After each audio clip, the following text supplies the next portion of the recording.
Hello दोस्तों, नमस्कार। मेरा नाम है आकाश और आप लोगों का बहुत बहुत स्वागत है इस चैनल पर। उम्मीद करता हूँ कि आप लोग बहुत अच्छे होंगे। कहते हैं कि अगर हम मिलजुल कर रहें तो हर मुसीबत का सामना हम बड़ी ही आसानी से कर सकते हैं। आज की कहानी से भी हमें कुछ ऐसा ही सीखने को मिलता है। एक रात में 84 गांव के लगभग 600 घरों के लोग अचानक गायब हो गए। कहाँ गए किसी को नहीं पता। जिस गांव को वो छोड़कर गए उस गांव का नाम है कुलधरा, जिसे कि एक श्रापित गांव माना जाता है। कौन कौन से कारण थे उस गांव के श्रापित होने के और क्या ऐसा राज आज भी उस गांव में दफन है, आज मैं उन कारणों पर रोशनी डालने की कोशिश करूंगा। तो पिछले लगभग 200 सालों से कुलधरा वीरान पड़ा है।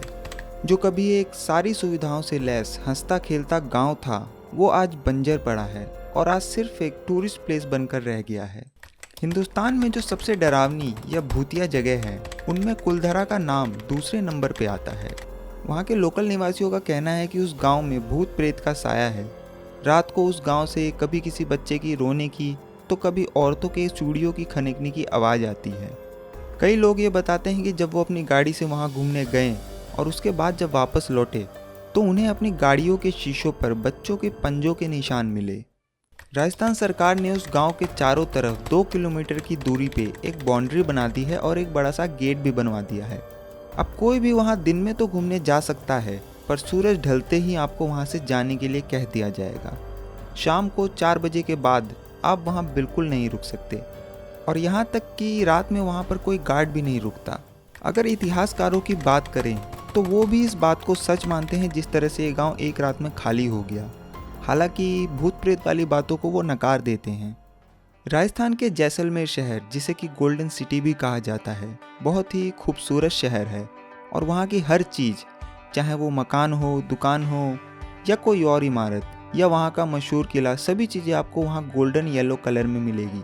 जैसे ही सुबह की पहली किरण जैसलमेर पे पड़ती है, पूरा शहर सोने की तरह चमकने लगता है। इसलिए जैसलमेर को सोने का शहर भी कहा जाता है। जैसलमेर से महज 18 किलोमीटर की दूरी पे ये कुलधरा गांव बसा हुआ है और जैसलमेर से कुलधरा का सफ़र बड़ा ही वीरान सा है। पूरा रोड आपको सुनसान मिलेगा। आपको बड़ी ही मुश्किल से 5-6 किलोमीटर बाद आपकी गाड़ी के अलावा कोई और दूसरी गाड़ी दिखेगी।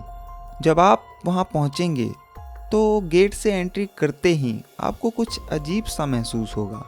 ऐसा लगेगा जैसे कि मानो किसी दूसरी दुनिया में आ गए हो और अचानक से तापमान में गिरावट आने लगेगी। अगर आप गर्मियों की दोपहर में भी वहाँ जाएंगे तो आपको गर्मी का एहसास नहीं होगा। वहाँ पर घूमने गए लोग बताते हैं कि कई बार उन्हें ऐसा एहसास होता है जैसे किसी ने उनके कंधे पर हाथ रखा हो, पर वहाँ कोई नहीं होता। ऐसा लगता है मानो कुछ औरतें वहाँ बैठकर हंसी ठिठोली कर रही हो और लोगों के चहलकदमी की आवाज़ अक्सर वहाँ आती रहती है। इतिहासकारों और वहाँ के स्थानीय निवासियों का कहना है कि लगभग सन 1291 में जैसलमेर से 18 किलोमीटर दूर कुछ किलोमीटर के एरिया में पालीवाल ब्राह्मणों ने इस कुलधरा गांव को बसाया था और वहाँ पर 84 गांव के 600 घरों के लोग एक साथ मिलजुल कर रहते थे। पालीवाल जाति के लोग बहुत ही होनहार, पढ़े लिखे, रईस और बहुत ही मेहनती थे। इन लोगों का दिमाग बहुत ही तेज था और ये लोग अच्छे वैज्ञानिक भी माने जाते थे। इन लोगों ने उस जमाने में भी बहुत ही नई तकनीकों का इजाद किया था। इन्होंने बहुत ही वैज्ञानिक तरीकों से अपने घर बना रखे थे और काफ़ी घर आज भी वहाँ मौजूद है और ये अभी भी बिल्कुल नए जैसे लगते हैं। गर्मी में 45 डिग्री के तापमान में भी उन घरों के अंदर ठंडी हवाएं आती हैं और आपको ये महसूस भी होगा अगर आप वहाँ उन घरों में जाएंगे। पालीवाल लोगों का मेन पेशा जानवरों को पालना और खेती करना था। पालीवालों ने एक ऐसी तकनीक ईजाद की थी कि बारिश का पानी रेत में गुम नहीं होता था, बल्कि एक खास गहराई पर जाकर जमा हो जाता था, जिसकी वजह से वो थार जैसे वीरान रेगिस्तान में भी फसल उगाने में कामयाब हुए। वो भी कोई मामूली फसल नहीं, बहुत ही उम्दा किस्म की फसलें। उन्होंने वहाँ पर कई बावली और तालाब भी बनाए थे, जिससे वो अच्छी खेती करते थे, जो कि आपको आज भी वहाँ देखने को मिल जाएगा। तो आखिर ऐसा क्या हुआ कि इतना उन्नत और विकसित गांव एक रात में ही वीरान हो गया? दरअसल उसका कारण था जैसलमेर का दीवान सालम सिंह। सालम सिंह एक बहुत ही क्रूर दीवान था और कुलधरा गांव भी उसी के प्रशासन में आता था और उसके क्रूर होने के पीछे भी एक कहानी है। दरअसल जब वो 11 साल का था तब उसी की नज़रों के सामने उसके पिता की गर्दन काट दी गई थी किसी राजद्रोह के आरोप में।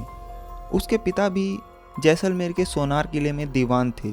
उसी घटना ने सालम सिंह को इतना क्रूर और निर्दयी बना दिया। कहते हैं कि उसके बाद से ही वो उस सोनार किले पे कब्जा करना चाहता था और पूरे राज्य को हथियाना चाहता था। उसने सोनार किले से कुछ कदमों की दूरी पर ही अपना भी महल बनवाया और उसने उसकी ऊंचाई सोनार किले से भी ऊंची करवा दी। पर वहाँ के राजा को ये बात पसंद नहीं आई कि उसके महल से ऊंचा उसके दीवान का महल हो, तो राजा ने सालम सिंह के महल के ऊपर की 2 मंजिलों को तुड़वा दिया। सालम सिंह कद काठी में किसी हैवान से कम नहीं था और उसके कपड़े आज भी वहाँ मौजूद है। एक बार हमारे मशहूर अभिनेता अमिताभ बच्चन भी वहाँ घूमने गए और उन्होंने सालम सिंह के कपड़ों के सामने अपनी तस्वीर खिंचवाई, तो वो भी उन कपड़ों के सामने किसी बच्चे जैसे लग रहे थे। सालम सिंह औरतों में भी बहुत बदनाम था। औरतें उसका नाम सुनकर भी कांप जाती थी। कोई भी औरत उसके महल की परछाई से भी होकर नहीं गुजरना चाहती थी।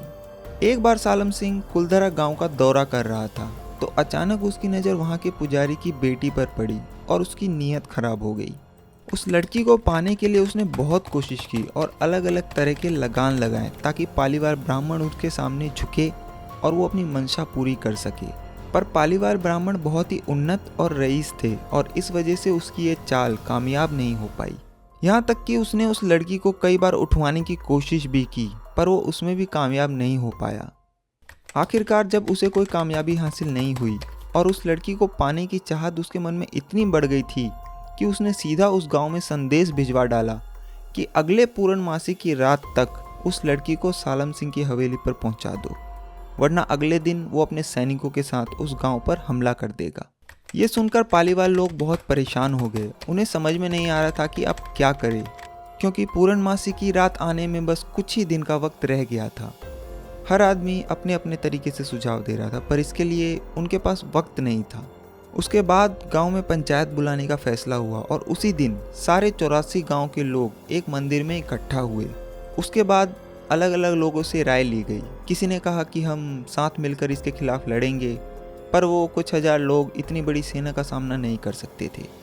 किसी ने कहा कि वो परिवार वहाँ से चला जाए, पर सालम सिंह के जुल्म के किस्से बहुत ही मशहूर थे और उन्हें पता था कि अगर ये लोग चले गए तो वो बाकी बचे लोगों पर इतना जुल्म करेगा कि वो लोग उसे बर्दाश्त नहीं कर पाएंगे। अंत में सभी 84 गांव के लोगों ने एक मत से फैसला लिया कि वो सभी एक साथ उस गांव को छोड़कर वहां से खामोशी से चले जाएंगे। उनका कहना था कि हम अपनी इज्जत का सौदा नहीं करेंगे, चाहे कुछ भी हो जाए।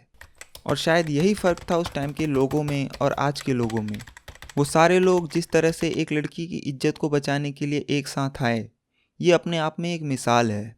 और आजकल के लोगों को सिर्फ अपने आप से मतलब रहता है, चाहे उसके पड़ोसी के साथ ही कुछ गलत क्यों ना हो रहा हो, उससे उसे कोई फ़र्क नहीं पड़ता। और शायद यही चीज़ उन लोगों में नहीं थी। खैर, ये तो हुई इंसानियत की बात। अब आते हैं कहानी पे। जब गांव छोड़ने का फैसला हुआ तो उन्हें पता था कि अगर इसमें जरा सी भी देरी हुई तो ये बात कहीं ना कहीं से बाहर निकल जाएगी। तब उसी रात उन लोगों ने गांव को छोड़ने का फैसला किया और लोगों से कहा गया कि अपने साथ सिर्फ सबसे ज़रूरी और कीमती सामान लो और चलो। उसके बाद लोगों ने जल्दी जल्दी में अपने ज़रूरी और कीमती सामान को उठाया और बाकी सामान जैसे पड़ा था वैसे ही छोड़कर चल दिए। किसी के बर्तन जैसे थे वैसे ही पड़े हैं, किसी ने अगर कपड़े सुखा रखे हैं तो वो वैसे ही पड़े हैं, किसी ने चूल्हे में जलती आग को वैसे ही छोड़कर और अपने उस हंसते खेलते गांव को छोड़कर कतार में एक साथ उसी रात खामोशी से निकल गए। और जाते जाते उस गांव को एक श्राप दिया कि आज के बाद ये गांव कभी नहीं बस पाएगा और जो यहाँ बसने की कोशिश करेगा उसका कभी अच्छा नहीं होगा। उसके बाद वो रात बीत गई और 2-3 दिन और बीत गए और पूर्णमासी की रात को भी वो लड़की सालम सिंह की हवेली पर नहीं आई। तो अगले दिन जैसा कि उसने कहा था, अपनी सेना के साथ दीवान सालम सिंह गुस्से में कुलधरा गांव की तरफ बढ़ता है। और जब वो कुलधरा पहुंचता है तो उसे चारों तरफ बस सन्नाटा ही नजर आता है। वो पूरे 84 गांव को छान मारता है पर उसे वहाँ एक भी शख्स नज़र नहीं आता। बाद में उसने अपने सैनिकों से वहाँ बहुत खुदाई भी करवाई, क्योंकि पालीवाल लोग बहुत ही रईस थे। उस खुदाई में भी बहुत कुछ मिला होगा, पर इस बारे में कोई जानकारी नहीं है। उसके बाद उन सैनिकों ने भी वहाँ बसने की कोशिश की, क्योंकि कुलधरा गांव बहुत ही अच्छा बसा हुआ था और वहाँ किसी भी चीज़ की कमी नहीं थी। पर वो वहाँ कभी बस नहीं पाए और उनके साथ कभी अच्छा नहीं हुआ, कहते हैं कि जो एक रात उस गांव में रुक जाता है वो बच नहीं पाता, और कई लोग उस गांव में बसने के लिए गए तो सही पर कभी वापस नहीं आए। 2013 में पैरानॉर्मल सोसाइटी के लोग भी वहां गए थे इस भूत प्रेत और आत्माओं की पड़ताल करने। उनके पास एक डिवाइस होता है जो कि नेगेटिव एनर्जी की पहचान करता है। तो उन्होंने भी अपनी रिपोर्ट में वहाँ पर नेगेटिव एनर्जी होने की बात को माना और कुछ तो कैद हुआ था उनके डिवाइस में। उस रात को वो गांव खाली करने के बाद वो लोग कहाँ गए किसी को नहीं पता। इतिहासकार कहते हैं कि वो लोग अलग अलग जगह जाकर बस गए और कभी वापस नहीं लौटे, और तभी से ये गांव एक श्रापित और भूतिया जगह में बदल गया। अगर आप कभी जैसलमेर जाएं तो कुलधरा जरूर घूमने जाएं, आपको खुद ये सब चीज़ें महसूस होंगी। महज 18 किलोमीटर दूर है ये जैसलमेर शहर से, तो वहाँ जाएं और ज़रूर घूमें। आज की कहानी में बस इतना ही। अगर आपको कहानी पसंद आई हो तो इसे लाइक करें और कमेंट करके बताएं कि आपको ये कहानी कैसी लगी, और इसे ज़्यादा से ज़्यादा शेयर करें और चैनल को सब्सक्राइब कर बेल आइकन को दबाएं ताकि आप मेरी कोई भी कहानी मिस न करें। मैं आपसे मिलूंगा अगली कहानी में, तब तक के लिए अपना ख्याल रखिए। Thank you very much.